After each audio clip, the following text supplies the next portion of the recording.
Subscribe now and press the bell icon. Never miss an update. नमस्कार दोस्तों, स्वागत करता हूं सभी का इस YouTube चैनल पर। साथियों, साइकोलॉजी का टेस्ट नंबर 16 लेकर आया हूं और आज का जो टेस्ट है, अगर आप 30 प्रश्न देखते हो तो इसमें आपको इतनी शानदार और नई जानकारी मिलेगी। शुरू के 5 से लेकर 6 जो प्रश्न है वो आपको इजी लग सकते हैं, लेकिन बाद के जो प्रश्न मैंने बनाए हैं वो बहुत ही शानदार आपको लगने वाले हैं। तो मित्रों, बिल्कुल अच्छी तरह से टेस्ट को देखना है और आपको सोचना भी है, बताना भी है कमेंट करके कि कितने प्रश्न आपके राइट होते हैं। साथियों, शुरू करते हैं टेस्ट को।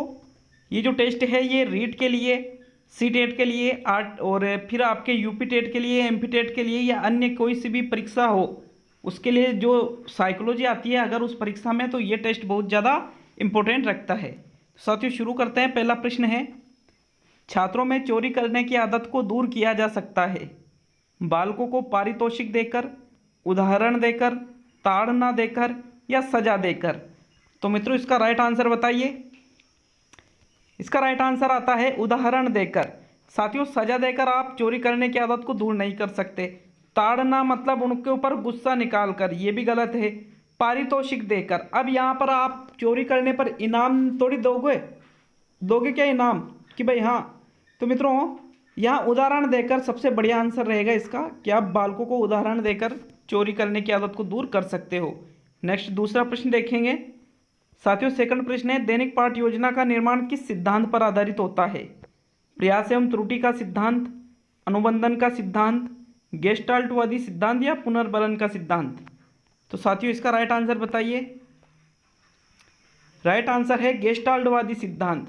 मित्रों, ईमानदारी से बताना, कमेंट करो जो ईमानदारी से करना, भले आपके 10 ही प्रश्न सही हो लेकिन वो कमेंट में ईमानदारी से करके जाना। साथियों, यहाँ दैनिक पाठ योजना का जो निर्माण होता है वो गेस्टाल्टवादी सिद्धांत पर आधारित होता है। देखिए, गेस्टाल्टवादी जो सिद्धांत है ये पूर्ण से अंश की ओर चलता है और जो दैनिक पाठ योजना है वो भी पूर्ण से अंश की ओर शिक्षण सूत्र पर आधारित होती है। अतः मित्रों, यहाँ तीसरा विकल्प सही रहेगा। प्रश्न नंबर 3 देखेंगे। तीसरा प्रश्न है, क्रियात्मक अनुसंधान से हल की जा सकती है समाज की बुराइयां, नगर गांव की गंदगी, छात्रों में धूम्रपान की लत और उपयुक्त सभी। तो मित्रों, इसका राइट आंसर बताइए। इसका राइट आंसर आता है छात्रों में धूम्रपान की लत। उपयुक्त सभी नहीं आएगा, क्योंकि जो क्रियात्मक अनुसंधान होता है इसमें सिर्फ विद्यालय से संबंधित जो समस्याएं आती है उनका ही समाधान किया जाता है। अब देखो, समाज की बुराइयां, नगर गांव की गंदगी, ये तो विद्यालय से बाहर हो गया।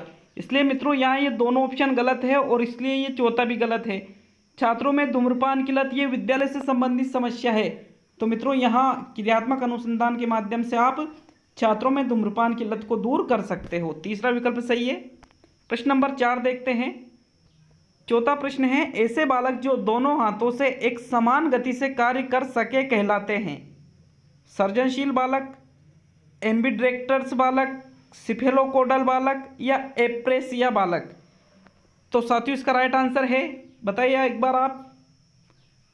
एम्बिडेक्टर्स, सॉरी यहाँ पे डायरेक्टर्स, यहाँ पे ये वाला रह लगता लेकिन टाइपिंग में वो आ नहीं पाया, इसके लिए क्षमा प्रार्थी हूँ। तो मित्रों, एम्बिडेक्टर्स जो बालक होते हैं उनमें ये गुण होता है कि वो दोनों हाथों से एक समान गति से कार्य करते हैं। जैसे आपने 3 इडियट पिक्चर देखी होगी, उसमें वायरस सुना है ना कि वायरस किसका नाम रहता है? दोनों हाथों से एक बहुत ही जल्द लिखते थे एक समान गति से। तो मित्रों, इसको ही कहा जाता है एम्बिडेक्टर्स का गुण। तो यहाँ दूसरा विकल्प सही है। प्रश्न नंबर 5 पे देखते हैं। 5वां प्रश्न है, बालक के शारीरिक व क्रियात्मक विकास की दिशा होती है सिर से पैर तथा शरीर के बाहर से मध्य की ओर, सिर से पैर तथा शरीर के अंदर से बाहर की ओर, पैर से सिर तथा शरीर के बाहर से मध्य की ओर और पैर से सिर तथा शरीर के बाहर से मध्य की ओर। ये 2 बार एक ही टाइप हो गया, इसके लिए गलत। ठीक है, ये दोनों ऑप्शन एक जैसे है। तो आप तो इन तीनों में से बता दीजिए कि कौन सा ऑप्शन सही रहेगा। बालक का जो शारीरिक और क्रियात्मक विकास है उसकी दिशा किस तरफ होती है? तो साथियों, इसका राइट आंसर है दूसरा विकल्प, सिर से पैर की ओर और शरीर के अंदर से बाहर की ओर। यहाँ मित्रों दूसरा विकल्प सही रहेगा। प्रश्न नंबर 6 देखते हैं। 6वां प्रश्न है, प्रतिभाशाली बालकों के लिए आवश्यक है उन्हें विशिष्ट योग्यता हेतु अवसर दिए जाए, उन्हें असाधारण होने की अनुभूति कराई जाए, उन्हें लगातार पुरस्कार दिए जाए और इनमें से सभी। तो साथियों इसका राइट आंसर बताइए आप। मित्रों इसका जो राइट आंसर आता है वो रहेगा उन्हें विशिष्ट योग्यता हेतु विशेष अवसर प्रदान किए जाए। देखिए उन्हें लगातार आप पुरस्कार दोगे तो उनको फिर एक तरह से घमंड भी आ जाता है, असाधारण होने की अनुभूति बार बार उन्हें नहीं करानी चाहिए। तो मित्रों इस प्रकार ये तीनों ऑप्शन गलत हो जाते हैं। उनको यूं है कि विशिष्ट योग्यता है तो आप अवसर दे सकते हो। नेक्स्ट 7वां प्रश्न देखेंगे। 7वां प्रश्न आता है मित्रों, प्राथमिक विद्यालयों के कक्षा कक्ष के संदर्भ में सक्रियबद्धता का अर्थ क्या है? सक्रियबद्धता जिसमें छात्र सक्रिय रहते हैं उसका अर्थ क्या है? याद रखना, प्रत्यस्मरण और सुनना, शिक्षक का अनुकरण और नकल करना, जांच पड़ताल करना, प्रश्न पूछना और वाद विवाद करना, शिक्षक द्वारा दिए गए उत्तरों की नकल करना। तो साथियों इसका राइट आंसर बताइए। मित्रों इसका तीसरा विकल्प सही है, जांच पड़ताल करना, प्रश्न पूछना, वाद विवाद करना। इनका एक निश्चित क्रम होता है। जो सक्रियबद्धता अगर कक्षा के संदर्भ में आपसे पूछी जाती है तो उसके जो क्रम है उसका वो 3 चरणों में होता है। सबसे पहले जांच पड़ताल की जाती है, फिर प्रश्न पूछे जाते हैं और फिर वाद विवाद किया जाता है। तो मित्रों यही कहलाती है सक्रियबद्धता कक्षा कक्ष के संदर्भ में। कौन से स्तर पर? प्राथमिक स्तर पर। नेक्स्ट 8वां प्रश्न देखेंगे। 8वां प्रश्न है मित्रों, एक शिक्षिका अपने आप में कभी भी प्रश्नों के उत्तर नहीं देती, वह अपने विद्यार्थियों को उत्तर देने के लिए समूह चर्चाएं और सहयोगात्मक अधिगम अपनाने के लिए प्रोत्साहित करती है। यह उपागम किस सिद्धांत पर आधारित है? अनुदेशात्मक सामग्री के उचित संगठन पर आधारित है, अच्छा उदाहरण प्रस्तुत करना और भूमिका प्रतिरूप बनाना, सीखने की तत्परता या सक्रिय भागीदारी। तो साथियों अब जो प्रश्न आएंगे उसमें आपको कठिन प्रश्न लग सकते हैं, लेकिन एग्जाम लेवल से ये प्रश्न बनाए गए हैं। तो यहाँ इसका राइट आंसर है सक्रिय भागीदारी। मित्रों सक्रिय भागीदारी का सीधा सा मतलब क्या है कि शिक्षिका अपने आप में कभी प्रश्नों के उत्तर नहीं दे रही है। मतलब कोई सा भी प्रश्न अगर छात्र पूछते हैं तो उसका उत्तर शिक्षिका नहीं देकर वो छात्रों से कहती है उत्तर देने के लिए समूह चर्चा और सहयोगात्मक अधिगम के लिए वो प्रोत्साहित करती है। इससे छात्र आपस में चर्चा करेंगे, बातें करेंगे, क्रिया करेंगे और उस चीज का उत्तर पालेंगे। तो इसको कहा जाता है सक्रिय भागीदारी। मित्रों चौथा विकल्प सही है। नेक्स्ट 9वां प्रश्न देखेंगे। 9वां प्रश्न है मित्रों, कृतिका अक्सर घर में ज्यादा बातें नहीं करती, लेकिन विद्यालय के वह काफी बातें करती है। यह दर्शाता है कि शिक्षकों की मांग होती है कि बच्चे विद्यालय में खूब बातें करें। कृतिका को अपना घर बिल्कुल पसंद नहीं है, उसके विचारों को विद्यालय में अधिक मान्यता मिलती है, या विद्यालय हर समय बच्चों को खूब बात करने का अवसर देता है। तो प्रश्न को समझिए और फिर आंसर दीजिए। साथियों इसका राइट आंसर है उसके विचारों को विद्यालय में अधिक मान्यता मिलती है। देखिए जो कृतिका है वो घर में तो ज्यादा बातें नहीं कर रही, लेकिन विद्यालय में ज्यादा बातें वो कर रही है।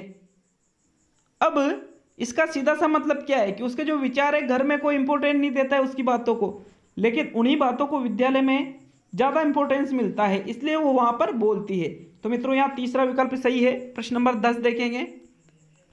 10वां प्रश्न है, जब एक शिक्षक यह समझता है कि स्वाभाविक रूप से लड़के गणित में लड़कियों से अच्छे होते हैं तो यह दर्शाता है लिंग पक्षपाती, शिक्षापरक, सही दृष्टिकोण वाला और नीतिपरक। तो मित्रों इसका राइट आंसर बताइए। मित्रों इसका राइट आंसर है लिंग पक्षपाती, जेंडर पक्षपात भी इसको आप कह सकते हो कि शिक्षक ये सोच रहा है कि भाई गणित में लड़कियां जो होती है वो लड़कों से कमजोर होती है। तो मतलब सीधा सी बात क्या है, यहाँ लड़कों को इंटेलिजेंट समझा जा रहा है, लेकिन ये सही बात नहीं होती है। लिंग के आधार पर अधिगम का निर्धारण नहीं होता है। लड़की हो या लड़का, कोई कितना भी सीख सकता है। ऐसा नहीं है कि लड़के ज़्यादा सीखते हैं लड़कियां कम सीखती है। तो मित्रों इसको लिंग पक्षपात कहा जाता है और इसलिए इसका प्रथम विकल्प सही रहेगा। प्रश्न नंबर 11 देखेंगे। 11वां प्रश्न है, बाल विकास में प्रक्रिया पर बल है, वातावरण और अनुभव की भूमिका पर बल है, गर्भावस्था से किशोरावस्था तक अध्ययन होता है और इनमें से कोई नहीं। तो प्रश्न को समझिए और इसका राइट आंसर दीजिए। मित्रों, इसका राइट आंसर आता है तीसरा विकल्प, गर्भावस्था से किशोरावस्था तक का अध्ययन होता है। देखिए, वैसे ये विकल्प भी गलत नहीं है, लेकिन सबसे मेन चीज क्या है कि बाल विकास का सीधा सा मतलब क्या है? जहां गर्भावस्था से किशोरावस्था तक का अध्ययन हो उसे ही क्या कहा जाता है? बाल विकास कहा जाता है, और वो अध्ययन एक निश्चित क्रमबद्ध होता है। तो मित्रों, यहाँ तीसरा विकल्प सही रहेगा 100%। आप इसको गलत नहीं बता सकते, नहीं गलत ठहरा सकते हो। साथियों, प्रश्न नंबर 12 देखेंगे। 12वां प्रश्न क्या है? देखिए 12वें प्रश्न को, मनुष्यों में विकास की सबसे तीव्र गति होती है शैशवावस्था में, बाल्यावस्था में, किशोरावस्था में या प्रौढ़ावस्था में? तो साथियों, यहाँ राइट आंसर है किशोरावस्था में विकास की सबसे तीव्र गति होती है। क्योंकि देखिए विकास की जो तीव्र गति है वो दो जगह होती है, एक तो शैशवावस्था में और एक किशोरावस्था में। लेकिन किशोरावस्था में जो विकास होता है वो तीव्र गति से और अचानक होने वाला विकास होता है, और यहीं से बालक में जो समायोजन की समस्या है वो बढ़ती जाती है। तो मित्रों, इसका तीसरा ही विकल्प सही माना जाएगा। अगर किशोरावस्था ऑप्शन नहीं होता तो फिर शैशवावस्था आ जाता आपका। तो यहाँ तीसरा विकल्प सही है। प्रश्न नंबर 13 देखते हैं। 13वां प्रश्न है मित्रों, 12 से 16 वर्ष के बच्चों के लिए हिंदी में डॉक्टर एस जलोटा ने कौन सा परीक्षण प्रतिपादित किया था? अशाब्दिक बुद्धि परीक्षण, साधारण मानसिक योग्यता परीक्षण, आर्मी अल्फा परीक्षण या चित्रांकन परीक्षण? तो साथियों, इसका राइट आंसर है कि जो डॉक्टर एस जलोटा थे, इन्होंने 12 से 16 वर्ष के बच्चों के लिए साधारण मानसिक योग्यता परीक्षण का निर्माण किया था। मित्रों, याद रखिए इस चीज को, यहाँ दूसरा विकल्प सही रहेगा। प्रश्न नंबर 14 देखते हैं। 14वां प्रश्न है, पियाजे के संज्ञानात्मक विकास के चरणों के अनुसार संवेदी प्रेरक अवस्था किसके साथ संबंधित है? जो संवेदी प्रेरक अवस्था है इसकी उम्र होती है 0 से लेकर के 2 वर्ष तक की। तो ये किसके साथ संबंधित है? विकल्पों को देखते हैं। सामाजिक मुद्दों से सरोकार, अनुकरण, स्मृति और मानसिक निरूपण, तार्किक रूप से समस्या का समाधान करने की योग्यता और विकल्पों के निर्वचन और विश्लेषण करने की योग्यता। तो मित्रों, ये प्रश्न थोड़ा आपको इजी लगा होगा, लेकिन बहुत इंपॉर्टेंट प्रश्न है एग्जाम की दृष्टि से। तो यहाँ दूसरा विकल्प सही है, अनुकरण, स्मृति और मानसिक निरूपण। तो मित्रों, यहाँ ये 0 से 2 वर्ष के बीच में शुरू हो जाता है, लेकिन सामाजिक मुद्दे तो होंगे ही नहीं 0 से 2 वर्ष में, तर्क उसमें रहेगा नहीं, विश्लेषण वो कर नहीं सकता। तो मित्रों, इसलिए ये 3 विकल्प यहाँ पे गलत रहेंगे, और जो दूसरा विकल्प है वो बिल्कुल यहाँ सही रहेगा। प्रश्न नंबर 15 देखते हैं। 15वां प्रश्न है, वह अवस्था जो कि माता पिता के 21वें गुणसूत्र जोड़े के अलग न हो पाने के कारण होती है, उसे डाउन सिंड्रोम कहते हैं, उसे क्लिनफेल्टर सिंड्रोम कहते हैं, टर्नर सिंड्रोम कहते हैं या विल्सन सिंड्रोम कहते हैं? तो साथियों, जो 21वां गुणसूत्र है वो अलग नहीं हो पाता है, तो उससे एक जन्मजात बीमारी या वंशानुक्रमीय बीमारी बालक में आ जाती है, जिसको कहा जाता है डाउन सिंड्रोम। क्या कहा जाता है इसको? डाउन सिंड्रोम के नाम से इसको कहा जाता है, जिसके कारण ही बालक मंदबुद्धि वगैरह और उसमें कई प्रकार के दोष आ जाते हैं। तो यहाँ प्रथम विकल्प सही है। 16वां प्रश्न देखते हैं। निम्न में से कौन सा विकल्प अधिगम के संबंध में सही नहीं है? अधिगम समायोजन है, अधिगम सिर्फ ज्ञान प्राप्ति है, अधिगम विकास है और अधिगम परिपक्वता है? तो साथियों, 16वें प्रश्न का राइट आंसर बताइए। इसका जो राइट आंसर है वो रहेगा अधिगम सिर्फ ज्ञान प्राप्ति है। यह अधिगम के संबंध में सही नहीं है, क्योंकि सिर्फ ज्ञान प्राप्त करना ही अधिगम नहीं होता है। नेक्स्ट 17वां प्रश्न देखेंगे साथियों। 17वां प्रश्न है, राजू खरगोश से डरता था। शुरू में खरगोश को राजू से काफ़ी दूर रखा गया। आने वाले हर दिनों में खरगोश और राजू के बीच की दूरी कम कर दी गई। अंत में राजू की गोद में खरगोश को रखा गया और राजू खरगोश से खेलने लगा। यह प्रयोग उदाहरण है प्रयास एवं त्रुटि के सिद्धांत का, शास्त्रीय अनुबंधन के सिद्धांत का, क्रिया प्रसूत अनुबंधन का सिद्धांत या पुनर्बलन का सिद्धांत? तो साथियों, इसका जो राइट आंसर है वो रहेगा शास्त्रीय अनुबंधन का सिद्धांत। यहाँ पे मतलब राजू के बीच में और खरगोश के बीच में एक अनुबंधन स्थापित किया गया। देखिए, राजू पहले तो खरगोश से डरता था, और फिर धीरे धीरे पहले तो दोनों को दूर दूर रखा गया, फिर धीरे धीरे धीरे उन दोनों को पास में लाया गया। अब जब राजू को ये पता चल गया कि हाँ ये मुझे हानि नहीं पहुंचाता है, तो फिर वो उसके साथ भी खेलने लग गया। तो इसको ही कहा जाएगा शास्त्रीय अनुबंधन। तो मित्रों यहाँ दूसरा विकल्प सही रहेगा। प्रश्न नंबर 18 देखते हैं। 18वां प्रश्न है, ब्लूम के वर्गीकरण के आधार पर उद्देश्य आधारित प्रश्नों के निर्माण में कौन सा विकल्प असंगत है? विश्लेषण, मूल्यांकन, आत्मानुभूति और अनुप्रयोग। तो ब्लूम ने कौन सा उद्देश्य नहीं बताया है? प्रश्नों के निर्माण से संबंधित है लेकिन। तो मित्रों यहाँ राइट आंसर है आत्मानुभूति। देखिए उद्देश्य आधारित प्रश्नों के निर्माण में ही उन्होंने विश्लेषण भी बताया है, मूल्यांकन भी बताया है और अनुप्रयोग भी बताया है, लेकिन प्रश्नों के निर्माण में इन्होंने आत्मानुभूति को नहीं बताया है, इसलिए इसका तीसरा विकल्प सही रहेगा। असंगत पूछ रहा है यहाँ पे। प्रश्न नंबर 19 देखेंगे। 19वां प्रश्न आता है मित्रों, निगमनात्मक तर्कना में शामिल है विशिष्ट से सामान्य की ओर तर्कना, अनिश्चित से निश्चित की ओर तर्कना, ज्ञान का सक्रिय निर्माण और पुनर्निर्माण तर्कना और सामान्य से विशिष्ट की ओर तर्कना। तो मित्रों आगमनात्मक तर्कना होती है और निगमनात्मक तर्कना होती है। जो निगमनात्मक तर्कना है उसके अंतर्गत तो सामान्य से विशिष्ट की ओर बढ़ा जाता है, और जो आगमनात्मक तर्कना है उसमें विशिष्ट से सामान्य की ओर बढ़ा जाता है। तो यहाँ निगमनात्मक पूछ रहे हैं तो आपका चौथा विकल्प सही रहेगा। प्रश्न नंबर 20 देखेंगे। 20वां प्रश्न है, सीखने की प्रोजेक्ट विधि किस अवस्था के लिए उपयोगी है? पूर्व बाल्यावस्था, बाल्यावस्था, किशोर अवस्था या उपयुक्त सभी? तो साथियों इसका राइट आंसर है उपयुक्त सभी। प्रोजेक्ट या परियोजना विधि होती है, ये इसमें बालक करके सीखता है, तो ये सभी स्तरों के लिए उपयोगी होती है, चाहे वो छोटा स्तर हो या उच्च स्तर हो। तो यह चौथा विकल्प सही है। प्रश्न नंबर 21 देखते हैं। निम्न में से किस समूह के बच्चों को समायोजन की समस्या उत्पन्न होती है? औसत बुद्धि के बच्चे, ग्रामीण बच्चे, अध्ययनशील बच्चे और कुशाग्र बुद्धि बच्चे। तो साथियों इसका राइट आंसर है जो समायोजन की समस्या ज़्यादातर उत्पन्न होती है वो अधिकतर कुशाग्र बुद्धि बच्चे होते हैं, क्योंकि ये देखिए जब ये विद्यालय में जाते हैं तो यहाँ उनके जैसे बच्चे नहीं मिल पाते, तो वहाँ समायोजन की समस्या, पाठ्यक्रम इनके अनुसार नहीं होता, वहाँ समायोजन की समस्या, मतलब ये दुनिया से आगे रहते हैं तो हर चीज में इनको समस्या उत्पन्न होती है। यहाँ चौथा विकल्प सही है। प्रश्न नंबर 22 देखेंगे। साथियों 22वां प्रश्न है, अधिगम निर्योग्यता है समुचित निवेश के साथ सुधार योग्य होता है, एक स्थिर अवस्था है, एक चर अवस्था है और जरूरी नहीं कि कार्य पद्धति की हानि करे। तो साथियों अधिगम निर्योग्यता क्या है दिए गए विकल्पों के अनुसार? इसका राइट आंसर है अधिगम निर्योग्यता एक स्थिर अवस्था होती है। स्थिर अवस्था मतलब कि जिन बालकों में अधिगम निर्योग्यता पाई जाती है उस निर्योग्यता को सही नहीं कर सकते, वो हमेशा बनी रहती है। जैसे कोई बालक है उसमें डिसलेक्सिया, डिसकैल्कुलिया इत्यादि ये जो चीज़ें होती है ये हमेशा रहती है, तो ये एक स्थिर अवस्था होती है, न कि एक चर अवस्था। तो मित्रों यहाँ ये जितने भी विकल्प है ये गलत है, ओनली दूसरा ही विकल्प यहाँ पे सही रहेगा। नेक्स्ट 23वां प्रश्न देखेंगे। मित्रों 23वां प्रश्न है, वंचित समूहों के छात्रों को सामान्य विद्यार्थियों के साथ साथ पढ़ाना चाहिए। इसका अभिप्राय यह है कि समावेशी शिक्षा है ये, या विशेष शिक्षा है, एकीकृत शिक्षा है या अपवर्जन शिक्षा है।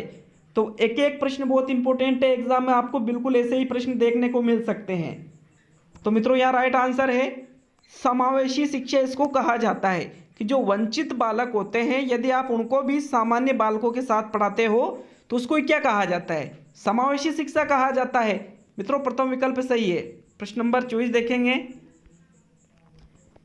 24वां प्रश्न है, RT एक्ट 2009 के अनुसार प्राथमिक विद्यालयों में शिक्षकों को प्रति सप्ताह कुल कितने घंटे की योजना बनाकर कार्य करना है? 30 घंटे, 40 घंटे, 45 घंटे और 50 घंटे।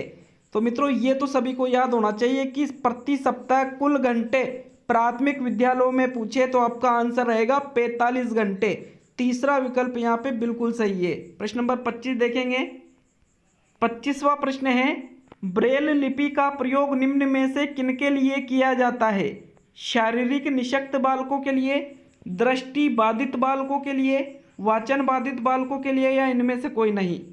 तो तो साथियों इसका राइट आंसर है जो ब्रेल लिपि है वो दृष्टिबाधित या अंधे बालकों के लिए प्रयोग में लाई जाती है। तो मित्रों दूसरा विकल्प सही है इसका। नेक्स्ट 26वां प्रश्न देखेंगे। एक प्रारंभिक कक्ष में एक बच्ची अपने साथ जो अनुभव लाती है उसकी उपेक्षा करनी चाहिए, उन पर ध्यान नहीं देना चाहिए, उन्हें शामिल कर उनका संचय करना चाहिए या उन्हें अस्वीकार करना चाहिए। तो साथियों राइट आंसर बताइए। इसका जो राइट आंसर आता है वो रहेगा उन्हें शामिल कर उनका संचय करना चाहिए, क्योंकि जो उसके अनुभव है आप अगर उनको अच्छी तरह से शामिल करोगे तो बच्ची उस ज्ञान को जो आप सिखाना चाहते हो उसको बहुत अच्छी तरह से सीख पाएगी। तीसरा विकल्प सही है प्रश्न नंबर 26 में। 27वां प्रश्न देखेंगे। निम्न में से कौन सा अधिगम का क्षेत्र नहीं है? संज्ञानात्मक, भावात्मक, क्रियात्मक और आध्यात्मिक। तो साथियों मनोविज्ञान की दृष्टि से देखा जाए तो ये तीनों क्षेत्र अधिगम के हैं, लेकिन आध्यात्मिक क्षेत्र अधिगम का नहीं है, इसलिए इसका चौथा विकल्प सही रहेगा। प्रश्न नंबर 28 देखते हैं मित्रों। 28वां प्रश्न है पाठ्यक्रम निम्न में से शिक्षण के कौन से चर में आता है? आश्रित चर, स्वतंत्र चर, मध्यस्थ चर या इनमें से कोई नहीं। तो साथियों पाठ्यक्रम को कौन से चर में रखेंगे? राइट आंसर है मध्यस्थ चर में पाठ्यक्रम को रखा जाता है, आश्रित चर में छात्र को रखा जाता है और स्वतंत्र चर में शिक्षक को रखा जाता है। तो यहाँ तीसरा विकल्प सही है। प्रश्न नंबर 29 देखेंगे मित्रों। 29वां प्रश्न है ध्यान को केंद्रित करने की आंतरिक दशा क्या कहलाती है? अवधि, नवीनता, रुचि और आकार। तो मित्रों ध्यान को केंद्रित करने की आंतरिक दशा कहलाती है रुचि। क्या कहलाती है? रुचि। ये तीनों विकल्प गलत है। आप देखिए ध्यान को केंद्रित करने की आंतरिक अंदर की बात की जा रही है, तो मित्रों यहाँ तीसरा ही विकल्प सही रहेगा। और आज का अंतिम प्रश्न देखने से पहले मैं बताना चाहूँगा आपको कि आप अगर चैनल पर नए हो तो चैनल को सब्सक्राइब करें, आपको इसी तरह के वीडियो रेगुलर यहाँ पर मिलते रहेंगे। और मित्रों कमेंट करके जरूर बताना जितने प्रश्न सही होते हैं। वीडियो को लाइक करना अच्छा लगता है तो, और लास्ट बात शेयर जरूर करना यार वीडियो को अपने दोस्तों के साथ। अंतिम प्रश्न देखते हैं मित्रों। 30वां प्रश्न कार्य को आरंभ करने, जारी रखने और नियमित करने की प्रक्रिया क्या कहलाती है? प्रेरणा, संवेदना, सीखना या प्रत्यक्षीकरण। तो मित्रों ये एक परिभाषा है। कार्य को आरंभ करना, जारी रखना और नियमित रखने की प्रक्रिया को ही कहा जाता है अभिप्रेरणा या प्रेरणा। तो मित्रों ये प्रथम विकल्प सही है। तो कैसा लगा टेस्ट ये भी कमेंट करके जाना। जितने प्रश्न सही होते हैं उनको भी जरूर बताना। मिलते हैं अगले वीडियो में। सभी दोस्तों का बहुत बहुत धन्यवाद।